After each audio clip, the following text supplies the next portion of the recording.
Hey there, if you've ever looked at an accounting report and felt like it was written in another language, you're not alone, but today we're going to break it down in a way that actually makes sense. We're talking about debits and credits, the general ledger, the chart of accounts, and the accounting equation. Before we dive in, let's start with the foundation of all accounting, the accounting equation.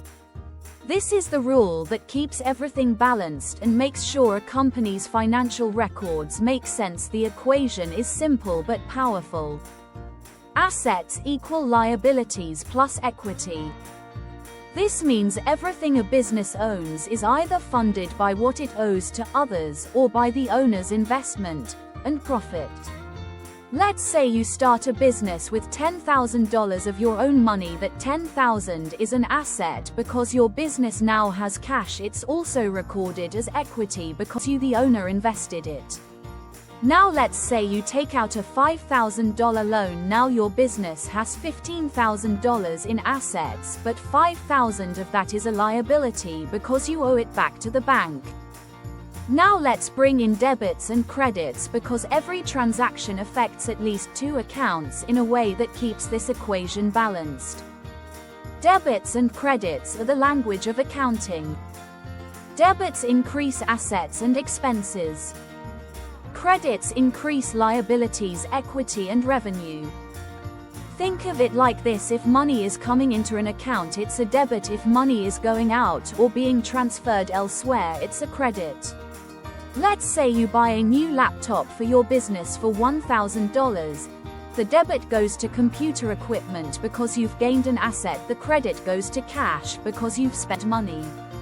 Every transaction must have at least one debit and one credit, and they must always balance each other out. Now, where do all these transactions get recorded? In the general ledger. Think of the general ledger as the master record of every financial move a business makes. Every transaction is sorted into different accounts, which brings us to the chart of accounts. The chart of accounts is like the index of a textbook. It organizes every financial transaction into categories. You've got assets, things the business owns like cash or equipment. Liabilities, money the business owes like loans or bills. Equity, the owner's stake in the business, including profits retained in the company. Revenue, money coming in from sales or services. Expenses, money spent to keep the business running like rent, salaries, or supplies. Every transaction fits into one of these categories, and once you understand how they all connect, reading financial reports becomes so much easier. So, a quick recap.